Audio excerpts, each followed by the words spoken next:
দিনের কথা ভুলবে ঘিরে আয় সেই চোখে দেখা প্রাণের কথা সে কি ভোলা যায় মোরা ভোরের বেলায় ফুল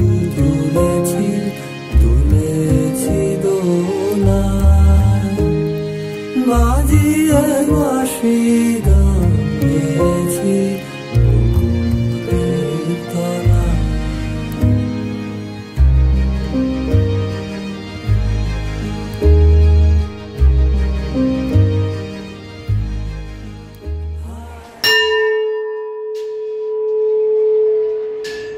আমি যখন 1982-তে ক্লাস 9-এ ছিলাম তখন এটা আমাদের ছিল ক্লাস 9 রুম।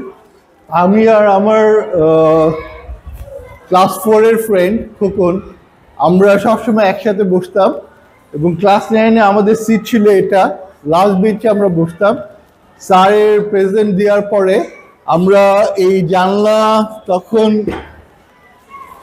এই গ্রিল ছিল না, তো প্রেজেন্ট দেওয়ার পরে আমরা টপকিয়ে এই ক্লাস থেকে আমরা পালিয়ে আমরা স্কুলে থেকে বের হয়ে চলে যেতাম। আমাদের সময় এখানে একটা ছোট্ট ঘর ছিল, সেখানে আমরা টিফিন নিতাম। আমাদের যে গ্রুপ ছিল সেখানে আমরা সবসময় আমাদের স্টুডেন্টদের থেকে 5-6টা টিফিন বেশি নিতাম।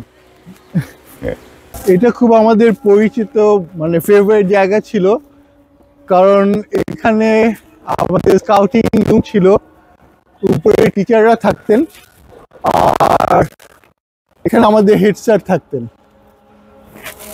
আমরা অনেক বছর এখানে স্কাউটিং করেছি।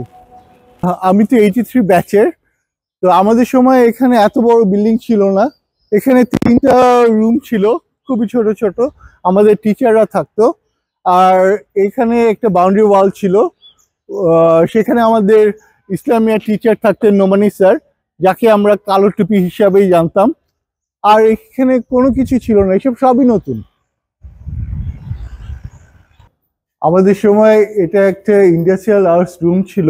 বাংলাদেশে হাতে গোনা 3-4টা স্কুলেই ইন্ডাস্ট্রিয়াল আর্টস নামে একটা সাবজেক্ট ছিল, যেখানে আমি পাস করেছি ইন্ডাস্ট্রিয়াল আর্টস সাবজেক্টে পড়ে। আমাদের সময় এটা ইন্ডাস্ট্রিয়াল আর্টস সব মেশিনের রুম ছিল, সব ধরনের মেশিন উড ওয়ার্ক করা হতো, কিন্তু এখন এটা টিচার্স রুম। আমাদের স্কুল তো হকির জন্য খুবই পরিচিত নাম, বাংলাদেশের মোস্ট কি বলবো favourite school হকিতে।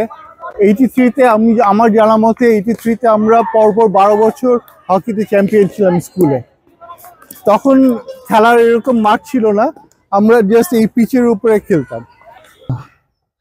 Okay, by the way, আমার নাম আবু বকর আহমেদ আদিল, ডাকনাম সবাই আমাকে ওয়াকার আদিল নামেই চিনে। আমি ক্লাস অফ 83, আমি থাকি আমেরিকাতে, ড্যালাস টেক্সাসে। আমার আব্বা, আমার বড় চাচা জাহাঙ্গীর মোহাম্মদ আদিল, আলমগীর মোহাম্মদ আদিল এই স্কুল থেকে পাশ করেছে। এটা আমার জন্য খুব নস্টালজিক্যাল যে এই স্কুল জীবনটা অনেক মানে আমাদের খুবই অন্তরের একটা জিনিস। আমি যখনই বাংলাদেশে আসি তখনই আমি এখানে এই স্কুলে ঘুরে যাই, কারণ স্কুল লাইফটা যখন মানুষ বড় হয় তখন সে রিয়েলাইজ করতে পারে যে কত সুন্দর এই লাইফটা। আমি অনেক দূর থেকে এসেছি এই ইউনিয়নে যোগ দেওয়ার জন্য। 17 জানুয়ারিতে আমাদের রিউনিয়ন হবে, আমি আপনাদেরকে আমন্ত্রণ করছি এবং আপনাদের সহযোগিতা কামনা করছি। ধন্যবাদ।